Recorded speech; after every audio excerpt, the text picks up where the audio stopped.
ఇప్పుడు ఒక ఇల్లు మీరు శ్రీనివాస్ గారితో రాయించుకున్నారు కదా మీ పేరు మీద. అది అప్పు కింద చెల్లించుకున్నారా? అప్పు లేదంటే కింద చెల్లించుకోవట్లేదండి. నేను ఆ! అతను మీరు చెప్పినట్టు షట్టర్ బ్యాంక్ వచ్చిన మేము డబ్బులు పెట్టుకొని ఇల్లు కట్టుకున్నాం. ఆమె వచ్చి ఎవరో ఆక్యుపై చేసుకోవాలన్నప్పుడు నా పేరు మీద రాసుకున్నాం. ఇప్పుడు శ్రీనివాస్ గారి పేరు మీద ఉంటే అది కూడా మాకు పోతదన్నప్పుడు రాయించుకున్నాం. ఇప్పుడు అంతే తప్పితే ఇప్పుడు నా నేను కోసం ఆస్తి ఒక కావాలని 7,00,00,000 కట్టిన ఇంట్లో ఇప్పుడు వాణి ఉంటుంది. అవును. ఆ ఇంటికి తాళం వేశారు.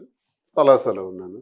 ఇప్పుడు ఈ ఇంటికి మరి తాళం మా వేస్తే ఇద్దరం కష్టపడి కట్టుకుని ఇల్లు ఇది మేము ఓకే. ఆమె నిర్మించుకున్నాం కూడా మేము ఖర్చు పెట్టింది ఉండడానికి. కదా! ఈ ఇంటికి తాళం వేస్తే మేమిద్దరం ఖర్చు ఎక్కడ పెట్టిందో పోవాలి? ఖర్చు పెట్టిందో పక్కన పెడితే మా ఇద్దరు ఉండడానికి మేము నిర్మించుకున్నామండి అవును. ఇల్లుని. మళ్ళీ మా ఓకే. ప్రజలు మా దగ్గర ఉండాలి, మా దగ్గరికి రావాలి, మాతో మేము అందుబాటులో ఉండాలని టక్కల్లో మేము నిర్మించుకున్న ఇల్లు. మరి హ్మ్. దీన్ని కూడా ఆక్యుపై చేసుకుంటే మేము ఎక్కడ ఉండాలి మా ఇద్దరం అంటే మళ్ళీ? అన్ని ఆస్తులు రాసిచ్చేసి ఇది హ్మ్. రాసిచ్చేసి మాకు రోడ్డు మీదకి వెళ్ళిపోమంటారా? నాకు అసలు ఆమె ఇప్పుడు ఈ సోషల్ మీడియాలో చూసిన అది ఆ! ఎవరితో కూడా నాకు తెలియదు. ఆ! అంటే అది మా కోసం మాట్లాడితే ఏదో ఫేమ్ వచ్చేస్తుందని చెప్పి మాట్లాడుతుంది అంటే నేను కట్టుకున్న చీర విలువ కూడా చేయదు ఆమె. ఎందుకు హ్మ్. అలాంటి మాట్లాడుతుందో, ఎవడో డబ్బులు ఇచ్చి మాట్లాడిపిస్తున్నాడో, మరి పవన్ కళ్యాణ్ ఏమిచ్చి మాట్లాడిస్తున్నాడో మరి నాకైతే తెలీదు. నా కోసం నీ కోసం నేను మాట్లాడుతున్నాను. నా కోసం ఒక ఆడదానిగా నా కోసం మాట్లాడాల్సిన అవసరం నువ్వేంటి? నువ్వు ఆడదానివేనా? ఇంకో హ్మ్. ఆడపిల్ల కోసం నువ్వు మాట్లాడుతున్నావు కదా! నువ్వు ఆడపిల్లవేనా? నువ్వు ఆడపిల్లవైతే నా కోసం నువ్వు మాట్లాడతావు. నీకేంటి అవసరం నాతో మాట్లాడాల్సిన, నా గురించి మాట్లాడాల్సిన అవసరం నీకేంటి? నీ బ్రతుకెంత నువ్వెంత? హ్మ్. ఏదో చీప్ క్యారెక్టర్లు వేసుకునే అమ్మాయి ఒకటి విన్నాను.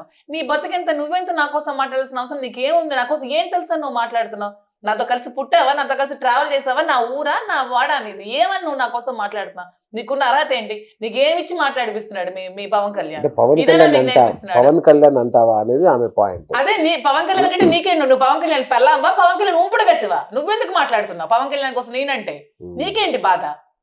ఇప్పుడు నీకేంటి పెయిన్ అండి? నీ కోసం మాట్లాడితే నువ్వు నాతో అంటే వాళ్ళ మాట్లాడాలి. అభిమాని కార్యకర్త. అభిమాని కార్యకర్త అయితే మీ పవన్ కళ్యాణ్ నీకు చెప్పాడా మాట్లాడమని? జగన్ మా అభిమాని. జగన్ గారు విమర్శిస్తే మేము విమర్శించము. హ్మ్. జగన్కి నువ్వే విమర్శించు, నోరు మూసుకోమనండి మేము విమర్శించం. హ్మ్. జగన్ అది నువ్వెంత అసలు ఈ పోలీస్ అయితే ఎవరో మొన్న నాకు చూసిన ఎవరో వీడియోస్ పెట్టారు. ఈమె ఎవరో నీ కోసం మాట్లాడుతున్నారు. నాకు ఎవరో కూడా తెలియదు అసలు ఆమె. హ్మ్.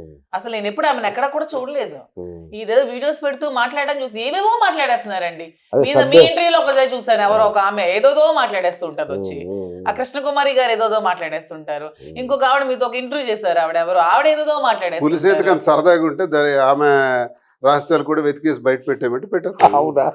అంతే పెద్ద విచిత్రం కాదు. నోరు మూసుకొని హ్మ్. నువ్వు ఎక్కడ ఉండాలి అక్కడ మేము ఉండు. ఓపెన్ గా మేము మీ చెప్తున్నాం జోలికి కదా. రాము. మా ఇద్దరం అనవసరంగా కలిసి మాట్లాడితే మీకేంటి మాత్రం నొప్పి?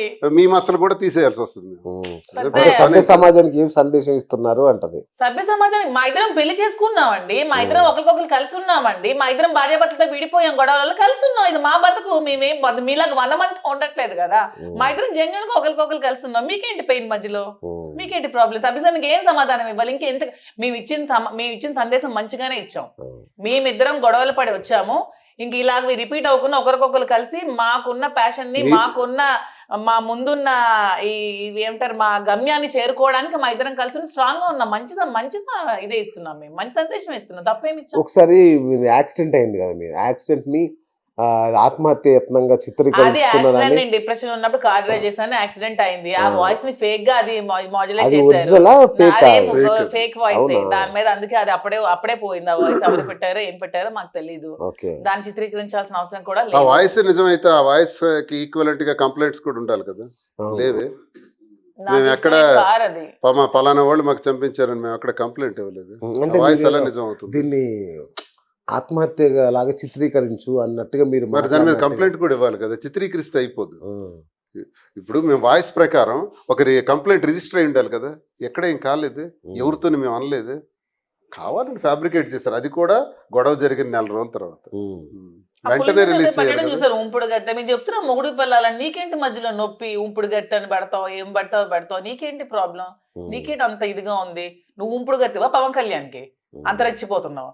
నువ్వు ఉంపుడు గత్తెవై ఉంటావు. అంతేగాని మాకు అంత అవసరం ఏంట్లేదు. మీ ఇద్దరం వైఫ్ అండ్ హస్బెండ్ గా మేము ఉన్నాం. డైవర్స్ పిటిషన్ కోర్టులో ఉంది కాబట్టి న్యాయస్థానాన్ని గౌరవించి మేము అవును, డైవర్స్ కోర్టులో ఉండగా మీరు ఇట్లా కలిసి ఉండకూడదు కదా. ఇదే అంటే ఎంతవరకు డైవర్స్ రాకపోయినా అంతవరకు మేము ఎలాగ ఉండాలా? మా లైఫ్ లేదు అలా కలిసి ఉండకూడదని కోర్టు ఆర్డర్స్ ఏం లేవు. వివాహం చేసుకోకూడదు. ఉమ్. వివాహం చేసుకోవాలంటే డైవర్స్ అవ్వాలి. సహజీవనం అట్లా చేయొచ్చా? లీగల్. అదే కదా 497 లిఫ్ట్ చేసేస్తున్నారు. Okay okay. ఇప్పుడు మగవాళ్ళకి చట్టాలు కొంచెం బాగా లేవండి. ఇప్పుడు వైఫ్ హెరాస్ చేస్తున్నా ఇతను డైవర్స్ ఇద్దామన్నా ఆమె ఇవ్వకపోయినప్పుడు ఇతను జీవితం అంతా నాశనం చేసుకోవాలని లేదు. ఇంకొకరితో కలిసి ఉండొచ్చు. ఇప్పుడు ఇంకా మా ఇద్దరం మానసికంగా ఒకరికొకరు మేము అనుకున్నాం మేము భార్యాభర్తలమే మన ఇద్దరం. మేము మన ఇద్దరం పెళ్లి చేసుకున్నాం, మన మనసాక్షిగా అగ్నిసాక్షిగా మేమిద్దరం భార్యాభర్తలు అని మేము తిరుపతి వెంకటేశ్వర స్వామి సన్నిధిలో మా ఇద్దరు ఒక నిర్ణయం తీసుకుని మేము భార్యాభర్తలుగా మాత్రమే ఉంటున్నాం. దీన్ని ఎవరు తప్పుగా వక్రీకరించాల్సిన అవసరం లేదు. మీకు అలాంటి అవసరాలు ఉన్నాయేమో మీరు చూసుకోండి. మా ఇద్దరం వైఫ్ అండ్ హస్బెండే, స్వామి సాక్షిగా మా ఇద్దరం భగవంతుని సాక్షిగా ఇద్దరం భార్యాభర్తలమే. దాన్ని ఎవరు మాకు తప్పు పట్టడానికి లేదు. మా బంధం మేము క్లియర్ గా ఉన్నాం. ఇంక దీన్ని మీరు 100 క్వశ్చన్లు వేసి ఇచ్చేయాల్సిన అవసరం లేదు. మేమేమి ఎవరికి దువాడ్స్ ఉంపుడు గతిని కాదు, అతనికి ఇచ్చేసుకోవాల్సిన అవసరం లేదు. మేము అగ్ని సాక్షిగా స్వామి సాక్షిగా మేము భార్యాభర్తలమే. నువ్వు అన్ని పాయింట్ నువ్వు ఎవరికో ఉంపుడు గతి అయితే ఇలాంటి మాటలు మాట్లాడతావు, లేదంటే నోరు మూసుకొని ఉంటావు. అది జూనియర్ దువ్వాడ ఎప్పుడు? త్వరలో మేము బిజినెస్ కొంచెం సెటిల్ అయ్యాక. అంతేనా? వీరభోగ వసంతరాయలు లాగా వస్తాడా, ఎట్లా వస్తాడు? అందుకనే 555 తో వస్తాడు. అంతేనా? అదే మీ మగధీర లవ్ స్టోరీ అని చెప్పారు, కొంచెం చెప్తారా మాకు ఏంటో?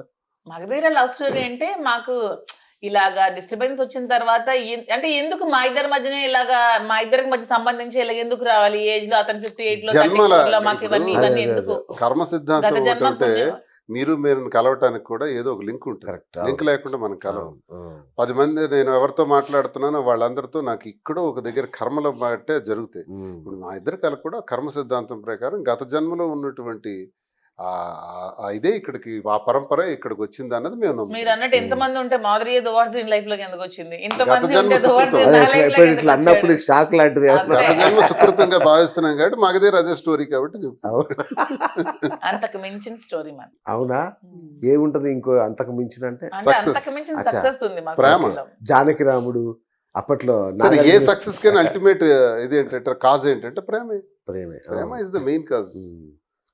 నిజంగా ప్రేమేనా అండి? అంటే కొంత ప్రేమలో కూడా అన్ని రకాల బ్యాలెన్స్ లేదు, ఉంటాయి. నేను నిజంగా మా స్పష్టంగా ఇద్దరిలో చెప్తున్నాను. ఉన్నది ప్యూర్ ఊహించలేదు, నాకు కూడా అర్థం కావట్లేదు. ఆ, నిజంగా ఇది ఏదో ఒక రకమైన senses from the last birth అన్నదే నాకు అనిపిస్తుంటుంది. అవునా? నేను కర్మ సిద్ధాంతాన్ని నమ్ముతాను. ఓ, శ్రీకృష్ణ బోధనలో భాగవతంలో భగవద్గీతలు అవే కూడా ఆయన చెప్పింది అదే. ఓకే. గత జన్మలో నువ్వు చేసుకున్నది ఈ జన్మ తాలూకా కంటిన్యూషన్ ఉంటుంది. ఓకే. ఊరికే గత జన్మలో ABCD అని నేర్చాం అనుకోండి, ఈ జన్మలో EFGHIJKL అని నేర్చుకుంటాం. వావ్. సో 7 జన్మలు నడుస్తా ఉంటాయి. ఈ నుంచి మీరు నేర్చేసే దమ్ము మీకు ఎక్కడొస్తుందో తెలుసా? ABCD అన్నది గతంలోనే మీరు అనుభవం పొందారు ఓకే, కాబట్టి. ఓకే. కాబట్టి ప్రధాని మోదీ గారు అయ్యారంటే ఆయన ఈ జన్మ సుకృతం కాదు, గత జన్మ సుకృతం. దాని కంటిన్యూషన్ అతను ఇంత ఆ స్థాయికి వెళ్ళగలిగారు. ఇది ఇప్పటికైనా గత జన్మ సుఖం, మన కష్టాలు, మన బాధలు, మన అనుభవాలు, మన మేళ్ళు, మన హోదాలు అన్నీ గత జన్మ సుకృతాలే.